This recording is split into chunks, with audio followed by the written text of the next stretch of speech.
If I offered you a job that paid you $100 an hour to sleep, would you take it? That is essentially what compound interest does. But most young adults are passing up that offer. According to a 2024 analysis, a 25-year-old who waits just 10 years to start investing must save double the amount every single month just to reach the same retirement number as someone who started today. I did not avoid that mistake myself. Even though I achieved financial independence in my 40s, I could have done it a decade earlier if I had the blueprint sooner. Life inflates faster than income grows, and by the time most people feel ready to start, the most powerful years are already behind them. On this episode of Escape the Clock, I'm speaking with SKYLER Fleming, a financial planner who specializes in the math that most people in their 20s have never seen laid out clearly. We'll get into why your 20s are the most powerful financial decade of your life and what to do right now if you've been sitting on the sideline. Tune in to learn how to build the blueprint for your $1 million decade.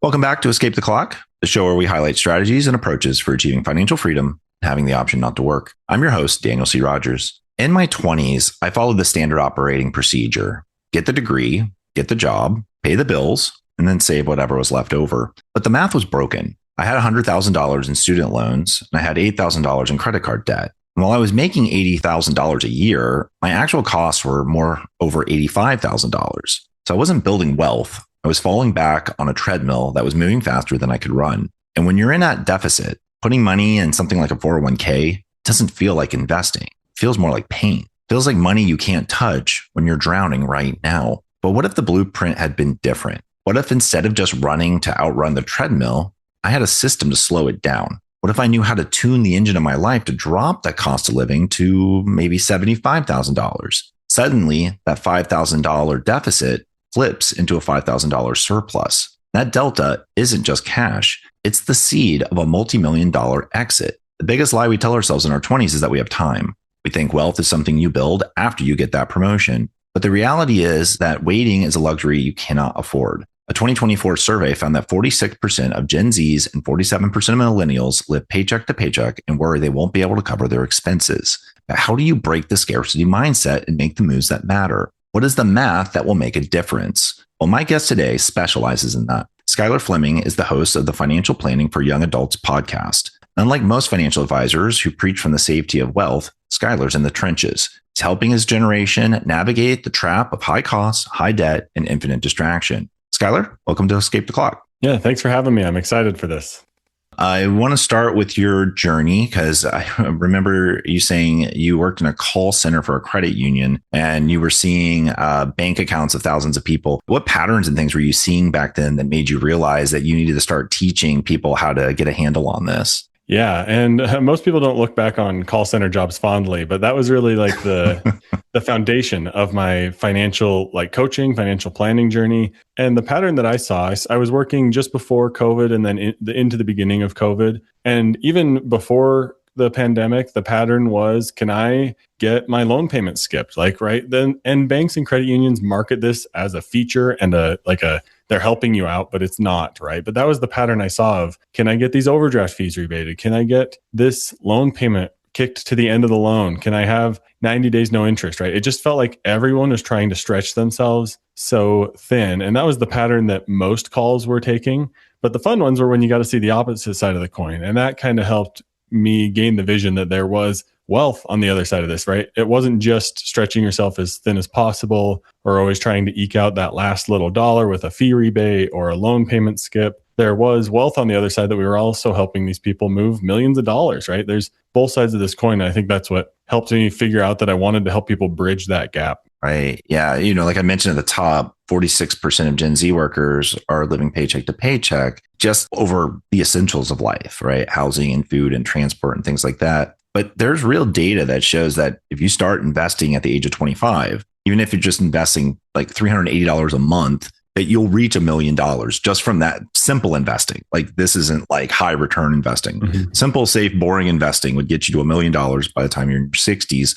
But if you waited 10 years and you started investing at the age of 35, you'd have to double that to $820 a month just to hit the same number at the same age. So there's a significant cost with waiting.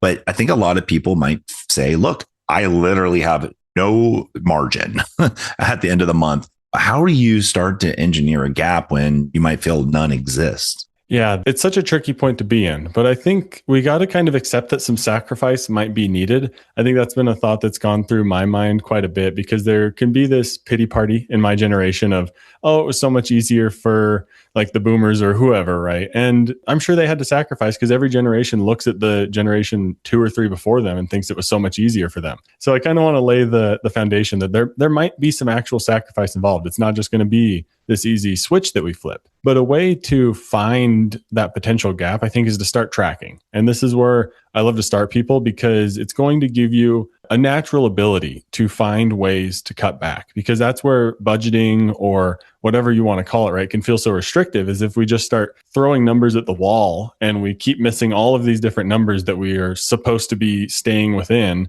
but it's not actually realistic because we have no idea what we actually spend. That can be extremely like demoralizing, and you never want to deal with money after that because you really didn't know how to go into it realistically. So the first step for anyone to find that margin is to start tracking and figure out what your life actually costs. Yeah. When you start tracking, the first thing it does is it opens your eyes to your actual spending, and you can start to naturally make decisions about what you want to do. And you can find, oh, maybe there are moves. Maybe not even that painful moves you can make. Maybe it's easy. Maybe I can cut back on eating out, because that's the number one thing for most people, right? And you don't realize how much you're actually spending, and then it's easy to make the change. And it doesn't have to be the bad B words. It doesn't have to be a budget. It can just be a natural thing.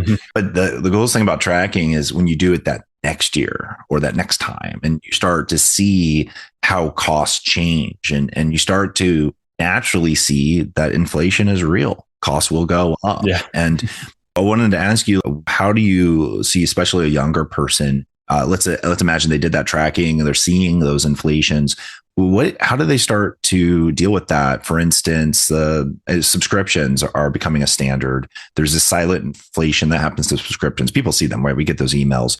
The cost of your subscription is now going up $2 a month. Doesn't seem like a lot, but it's happening across the board. Maybe you have a dozen subscriptions. How much is the average young person bleeding in these reoccurring costs that likely a lot of people aren't even paying attention to? Yeah. When I ask people about this, how many emails are you getting a day that you're just swiping to archive them, right? And there's one in there that says, our terms have changed, and hidden in there is a term about the subscription price going up, right? Like they don't make it easy to catch onto these things, and it just continues. And personal example, recently we canceled our Disney Plus so it doesn't renew at the end. And that was like the one subscription that my wife was like, we got to keep that one, right? And I went back and looked. When we first bought it, it was $99 for a whole year, no ads or anything like that. Now they've split it up into all these different tiers. And our next renewal was going to be $190. Between 2 years, it's gone up on average $45 a year. That's crazy. And it's still the same stuff, essentially. And if you do that across all of your different subscriptions, where this one's $2 a month, that's $24 a year. And if the next one's $5 a month, like that adds up so fast. And the simple trick with those, just to plug a trick for subscriptions, is only use them for the month that you need them and then cancel them. And they'll let you use them until the end of your like payment period. So just cancel them right away so that it doesn't auto renew. That's the real trick there. But people can just be like you said, bleeding money that's just coming out every single month that you just forget about. It keeps going up, and then suddenly you're wondering where it all went. Yeah. And these things can come out of nowhere, because I remember when I got my car, it had features in it that I was using. And then all of a sudden it was $99 a month to continue to use those features. And it wasn't like I was using a trial. They were just included. And then later they decided that they wanted to start making money from it. Crazy. So they're coming after you in all these ways. So besides the cost cutting and monitoring, which I think is essential, what about your job. Do you look at job hopping as something a young person should do, or is it better to kind of just stick in with a company? Or do you think the 2-year 20% bump, which is a common stat, would be a better thing to think about doing at that age? Yeah, I'm all for the idea of job hopping. And maybe it's going to come back to bite us all in 20 years when our resumes are full of like 10 different jobs, right? And no one wants to hire us to be an executive because they're just worried we're going to leave. But I guess we'll see how that plays out. Right now, in the reality we're living, when companies aren't giving us raises that are equivalent to what we can go get just by changing jobs, it's a little bit of a no-brainer, right? There's some decision to be had of like, well, is there a career path, right? But if your company doesn't have that path, then yeah, it's kind of obvious. I'm for it. I encourage people saying you can either use it for leverage for a raise, and hopefully they'll understand that they're going to have to pay that anyways to hire the next person. Like that's an opportunity there. But I do think this is something that it can be a good way to boost your income so that way you can save for retirement, right? There's another stat that says if you do it, you'll make 50% more overall in wages in your lifetime. Yeah. And who cares about that last job if you don't get it because of this job hopping, but you've made so much more money over your career, right? Like it'll probably be okay. As a young person, I had these romantic ideas of loyalty to companies and things like that, but you become humbled very quickly by how that loyalty doesn't exist on the company side, right? They have an agenda, they have a need. It's almost transactional in a way. Yeah, you're a budget line item almost. Yeah, no, absolutely. I mean, as a manager, I would see that. I would see people as budget line items and how they would make those decisions. So I think, come to terms with the idea that your job is a means to an end, and that end is your life. So, you have to be willing to drive that. I want to talk about debt a little bit because, like I mentioned, there's things you're going to do, but you're still going to have to use a credit card. We live in a consumer society. Debt is unavoidable. And Gen Z credit scores have dropped to an average of 676, which is the lowest of any age group. And credit card balances are rising with inflation at a new historical rate. So credit is becoming a really big problem for this generation. And no one's really teaching about what's going on with it, what the trap is, what to do about it, or even how to game the system to get a better credit score. So with rates constantly going up and the government not doing anything to cap that, like what should a young person be thinking about? Should they have a credit card at all?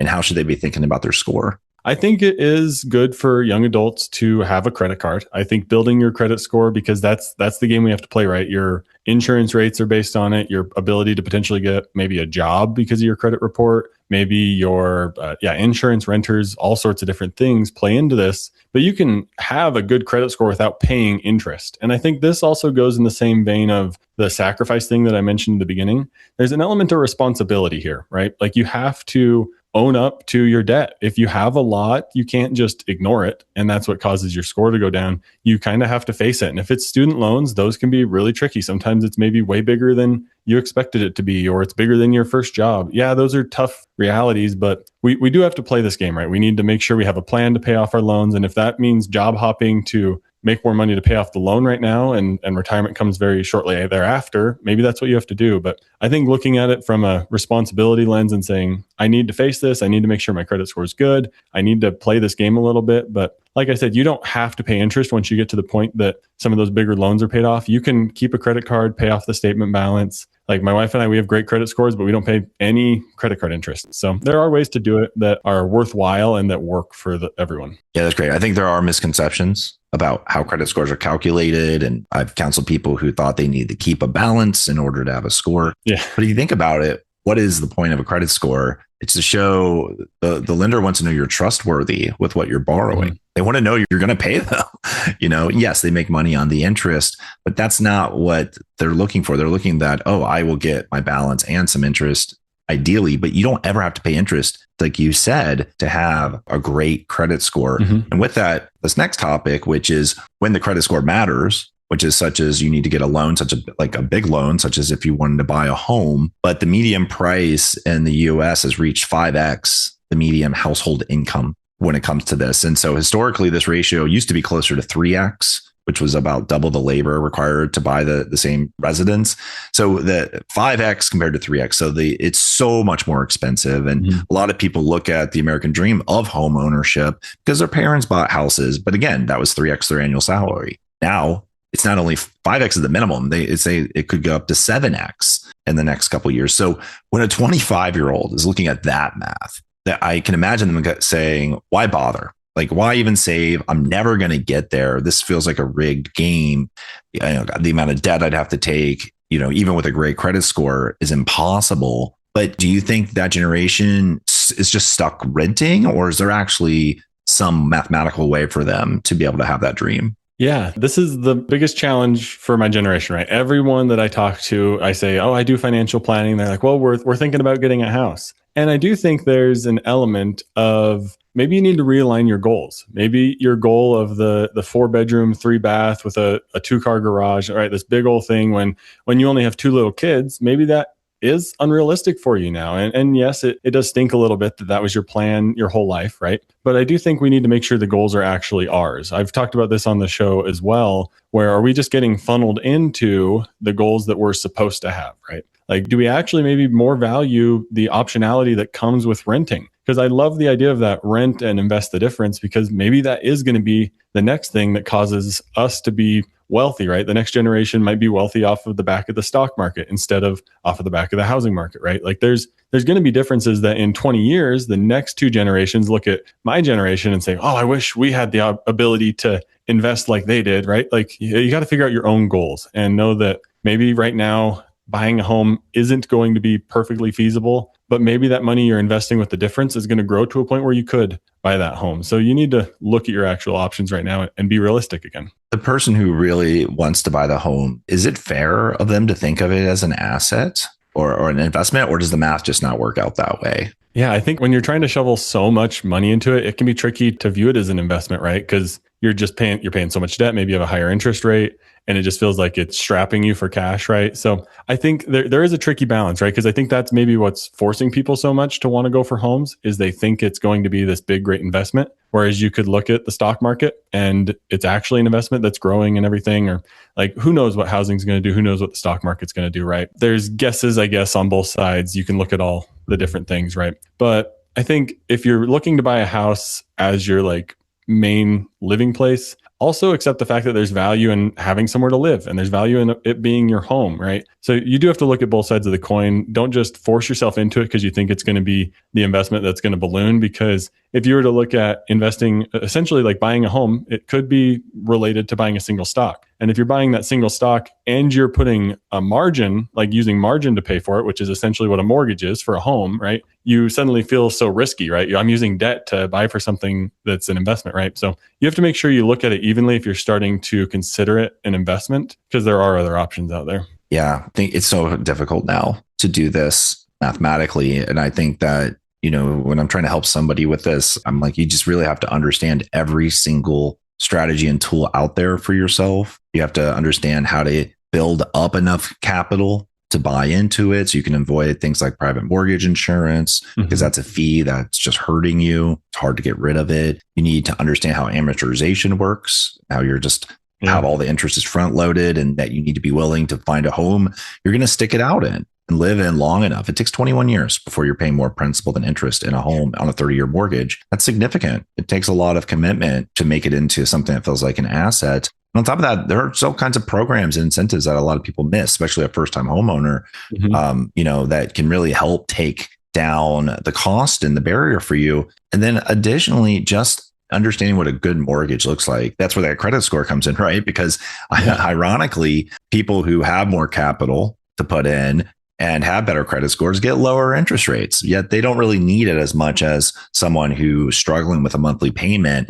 So, that's where the credit score really pays off. But it's not just the interest rate. And I think a lot of people miss this. There's this TIP, total interest payment, that tells you the total interest you'll pay across the lifetime of a loan. It's usually something over 100%, like 150%. So a lot of times you're buying that home twice. And I think, once you understand that, if that's your goal is to own that home, you got to be pretty serious about it. So if that's not your main thing, you're okay not doing it, go with the renting, because you could take that money and put that money into your whatever your other real goal is. So let me ask you about investing then, because let's say that's the path they're going. They're able to go and take that difference from, let's say, renting And actually, they want to invest because approximately 19% of Gen Z investors, they are investing, but they are investing in cryptocurrencies. Yeah. They're trying to bypass the traditional stock market. Sometimes it's meme stocks. They're kind of like looking for alternative investing because the traditional path feels so slow, kind of broken for them. And that's what you hear a lot. 1 in 5 Gen Z investors hold only crypto. That's it. And so I wanted to ask you, do you see this as investing, or have we turned markets into a casino because those 8% returns don't feel like enough for that generation anymore? I think that is an element of stuff being so crazy in 2020 or 2021, right? Like things are just jumping, high inflation. It's like, well, if inflation was at 9%, why can't my investments be at 15 or 20, right? And so we just felt this big push and pull on, we were expecting to go into this economy where there was a stable stock market that we could have just continued riding that same wave everyone was riding. And it felt like everything changed on a dime, right? I think that's what has caused this, I need to get rich now and get out of the system sort of approach. And I do think that's the wrong approach, right? I think there needs to be this long-term approach to, hey, it's worked before. And sure, you could go out and get rich on something that's speculative, but it's just that, it's speculative. And I think the key thing that I teach here is the whole idea around standard deviation, where there's a range that things can jump and there's some variability and volatility in things. And if you want that 50% return, you have to be okay with it going up to 100 or it going to negative 50%, right? And that's just what comes with it. Like if you want those higher returns, you have to accept both ends of that.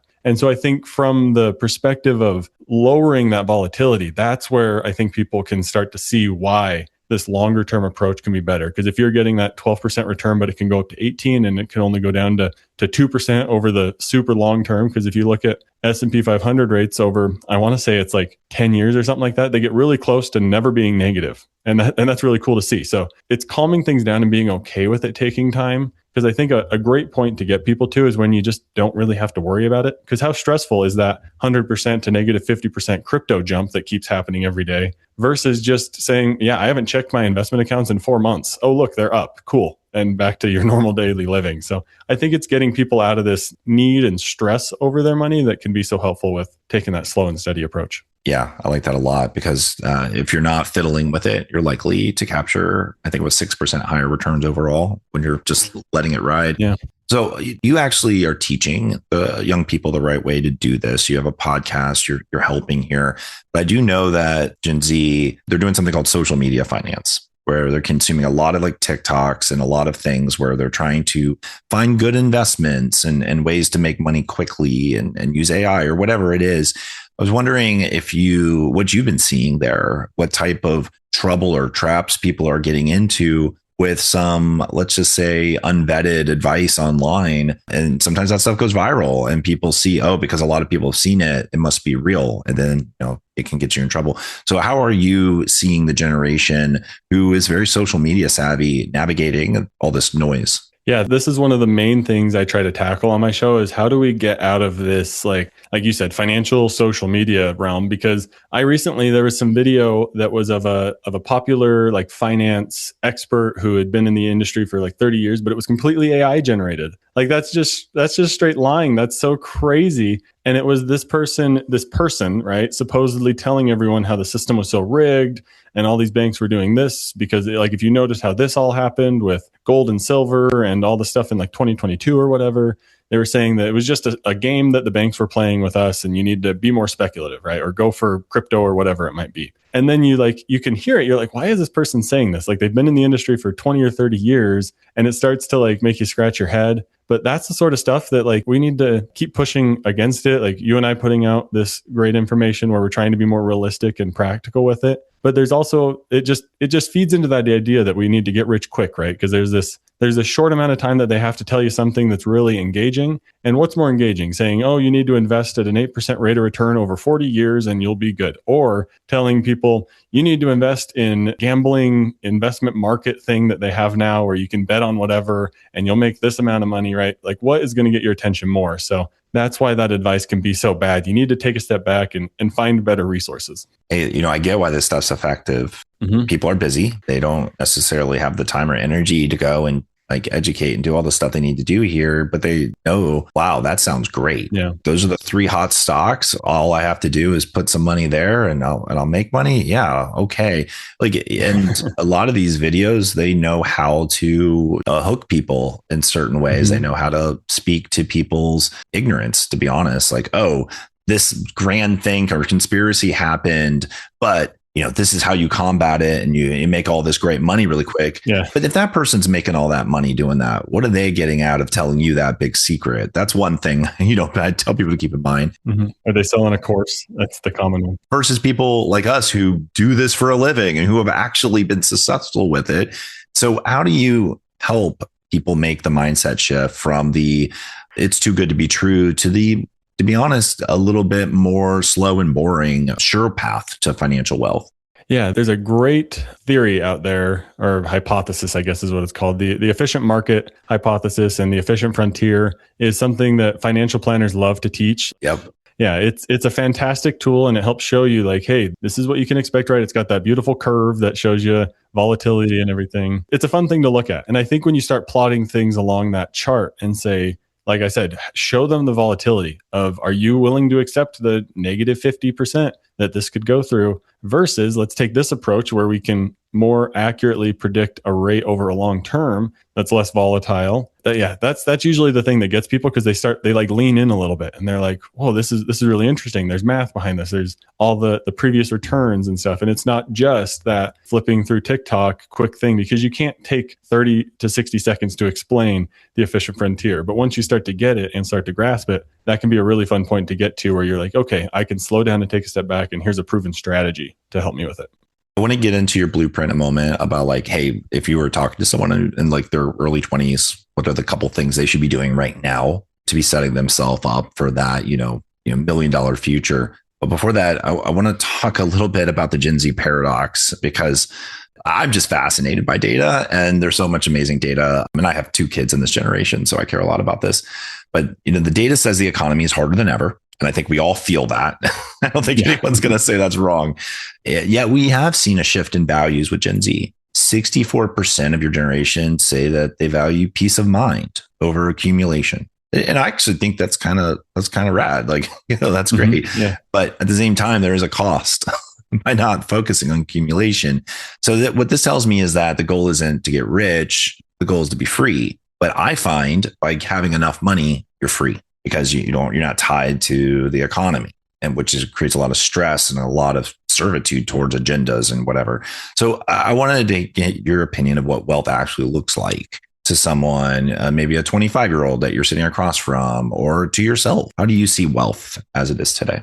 Yeah, this is my favorite thing to get into when I'm talking to other young adults, is asking them the question, why is money important to you? That's kind of that is my gold mine of a question that'll just pull out so many great nuggets. Because for my wife and I, that answer to that question for us is just laced with threads of opportunity and flexibility, right? It's not laced necessarily with quitting our jobs, but it's covered with saying, oh, maybe we did want to move jobs, or we want to quit for a season, right? Maybe we want to take a mini retirement and not work for 6 months to calm things down and travel a little bit more. I know I quit my last job before getting into financial planning back in June 2025. So I've been like technically unemployed, just working on this podcast stuff, starting financial planning for young adults, getting more education, right? And that's been fantastic and fun, but that's because we knew we had the savings to cover it. My wife then started her job, so her income was able to cover more of our expenses. We were able to use all that tracking we were doing to cut back on expenses to make sure everything was in line. And just being able to have that opportunity is a bigger deal to us than necessarily saying, okay, we're retired now and now we can do whatever we want. We just want to kind of live in this point of being able to like flex and adjust between what we want to do here and now. So I think that's what I've heard a lot of, is it's not so much saying, let's just quit working. It's saying, how can all of this fit together, and how does money help me accomplish that? You figured it out. That's great. I wish I'd figured it out at your age, to be honest. It's not about being as wealthy as possible financially. It's about knowing what you need and being able to provide that life for yourself that you can really enjoy. And enough is the magic. Just knowing what enough is, and that you'll have enough in the future. That's just peace. That's great. So if you were to write down the blueprint for that 20-year-old, be yourself, be your future kid. It could be just a client. What would you put on there? How would you help them get started? Yeah, let's say I was sitting across someone, maybe 20, 22, just getting out of college or looking to start their career. I would really, there's this great idea of CoastFI, Coast Financial Independence. And I think that is a huge unlock for people to say, there can be opportunity in my life. There doesn't just have to be this big old grind, right? Because Coast Financial Independence allows you to save up early for retirement so that you know it'll grow to what you need. And my favorite thing to tell my wife, or for her to tell me when we're maybe a little bit stressed about money, it's like, hey, if we can hit this target, like our retirement will be just like the normal, right? And we can only speed it up from there. Like it's so cool to outline your goals to a point where you know you can hit it. And then anything you do extra just makes it even sooner. Like that's just super fun and cool. And once you reach that CoastFI point, you're able to take that step back. You're able to change careers because you know your retirement will be okay. And it's always fun to kind of tell yourself that, well, if I'm not able to speed up this goal, the worst case scenario from here on out is normal, right? Like you're just going to live a normal retirement, retire at 65, but you can do so much in those middle 30 to 40 years because you saved up early. So getting people on that path to get to that point where they know their retirement is secure, I think is easily the most fun starting point because people feel like it's so much more attainable to say, hey, let's get $200,000 into your retirement account instead of $2 million. Because that 200,000 can become the 2 million for you. So it just makes it feel more attainable versus like housing, right, is running away from us and it brings a goal that they can actually hit a whole lot closer to home. Yeah. I mean, I feel like so many people my age and older always go, oh, we have this regret that I wish I had just started a little earlier because I know now how much further it would have gone because of compounding and all this stuff. And so I think like that's what me and you are trying to do. We're trying to like hand that gift to people. Like, please start in your 20s. Yeah. Yes, please start so you don't have that regret because you might think, oh, I need $1 million. But the truth is you probably need more than that. You know, inflation will go up and you'll be okay if you do this. Mm-hmm. So I want to ask you about the role of a partner, though, because, you know, a lot of people, it's not just about themselves.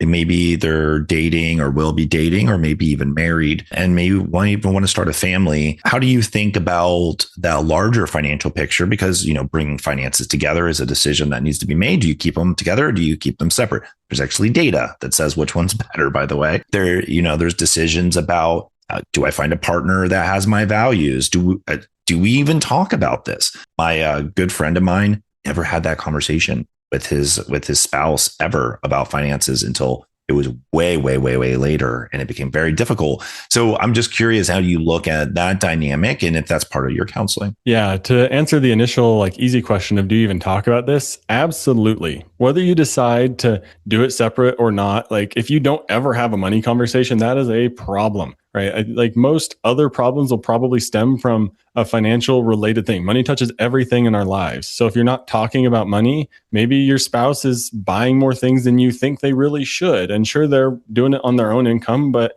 you're still going to feel that pull towards goals that you want to do together, right? You don't get married and then want to retire alone, right? You want to retire with your spouse and do things with your spouse. So I think talking about it is absolutely required. I tend to push people towards doing their finances together because if you're married, if you're trying to combine your household, right? Like you don't take care of your kids separately. You don't do all these other things separately. So let's do money together as well so that we can form one unit. And honestly, it's a whole lot more fun to be able to say, hey, we have this goal together. We hit it. Let's celebrate it together. Versus, again, doing it separately. You say, well, my savings got me to the point that I'm financially independent. Have fun working the rest of your life. I'm going to go sit on the beach or whatever while you're having to work. That's going to lead to division, right? So yeah, I think we definitely have to do it together. That's usually the direction I tend to push people towards because I think it's just more fun and enjoyable that way. Yeah, it can become your superpower instead of a liability in your plan. It's exciting, right? To be able to say, we did it. Look at us go. Yeah, and you can celebrate those things together, and you know it's part of a grander picture. Yeah, absolutely. Well, SKYLER, this has been a fantastic conversation. I think this is going to be very useful for a lot of people. I'm going to see if I can get both my kids to listen to this one. Thank you so much. How can listeners connect with you and your podcast? Yeah, Financial Planning for Young Adults is available wherever you listen to podcasts and on YouTube. Luckily, it's the only one with this name. So if you search it, I show up number one, which is kind of a miracle in today's day and age of podcasts and stuff. So search for Financial Planning for Young Adults wherever you listen to podcasts or watch content, and you'll find me there. Awesome. Well, thanks again for being on the show. Yeah, thanks for having me.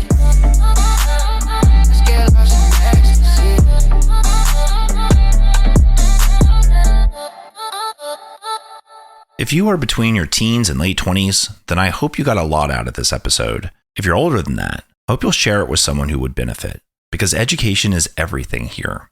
SKYLER is the youngest professional I've had the pleasure of interviewing on this show, and that perspective matters. He's not just studying the problem from the outside, he is living it. And two things struck me from this conversation. One that surprised me, and one that did not. What did not surprise me was how clearly he identified the core issue. The problem is not income, it's education. The math isn't complicated, it's just never taught. And consider this, $300 a month invested at 25 will reach $1 million by the time you're 60. Without chasing hot stocks, without crypto, without any extraordinary returns. Just time and compound interest doing exactly what they have always done.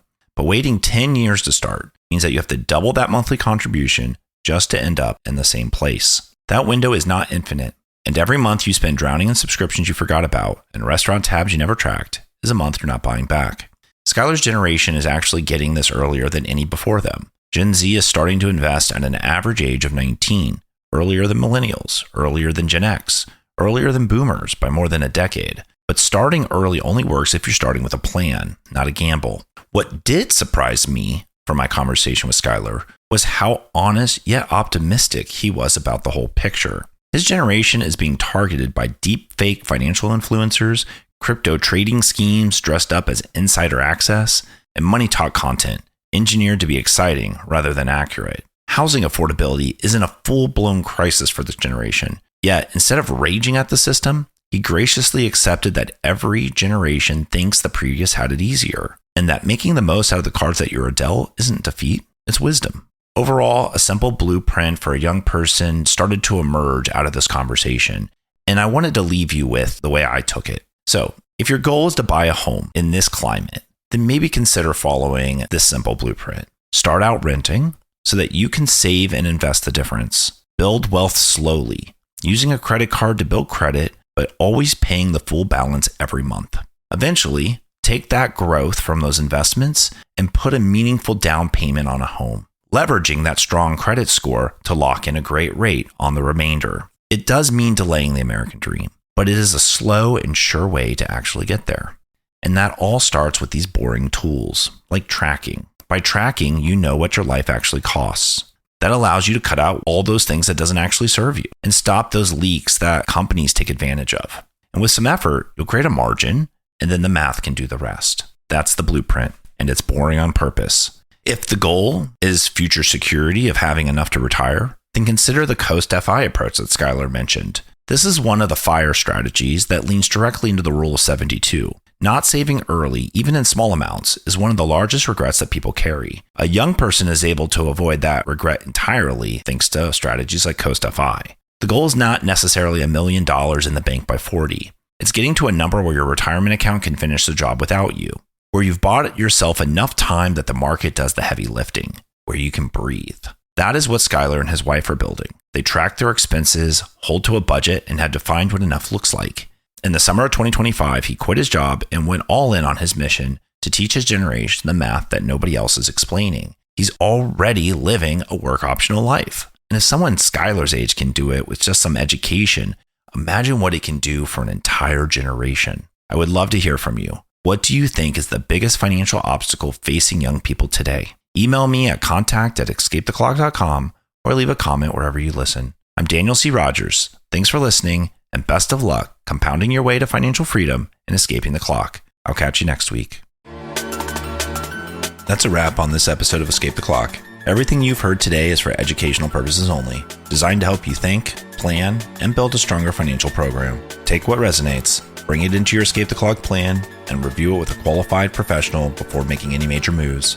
The book, the free planner, and the one-on-one time with me are all waiting for you at escapetheclock.com. If this episode was valuable, please leave a rating, share it with someone who needs to hear it. I'll catch you next week.